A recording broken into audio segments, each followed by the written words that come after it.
হচ্ছে কুমিং এয়ারপোর্ট। দেখেন কোনো মানুষজন নেই, মানুষ আসতেছে, যেই যাত্রী শুধু যাত্রী আসতেছে, সাথে কোনো আত্মীয় স্বজন বন্ধুবান্ধব রিসিভ করার জন্য কেউ নেই এবং দিয়ে যাওয়ার কিছু নেই, একদম নিরিবিলি দেখেন। আর আমাদের এয়ারপোর্টে আসলে মনে হয় যে সদরঘাট চলে আসছি, এত মানুষ, এত গ্যাঞ্জাম, মাথা মতো নষ্ট হয়ে যায়। একদম নিরিবিলি, ওই জায়গায় ট্যাক্সি দাঁড়ায় আছে, সব যাত্রী আসতেছে, নামতেছে, চলে যাচ্ছে, একা একা আসতেছে, একা একা চলে যাচ্ছে। একটু বাস আসবে, ফ্রি বাস, এখান থেকে ফ্রি বাসে তারা গন্তব্যে পৌঁছতে পারে। সরকারের পক্ষ থেকে ফ্রি বাস আছে, এয়ারপোর্ট থেকে বিভিন্ন জায়গায় যায়, বাস আসবে, চলে যাবে।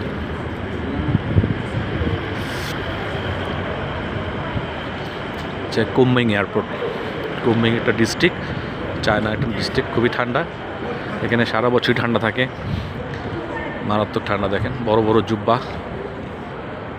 এয়ারপোর্টটা খুব সুন্দর, প্রত্যেকবার কুমিং হয়ে আসি, এটা খুব সুন্দর, পরিষ্কার পরিচ্ছন্ন, ভালো, নিরিবিলি।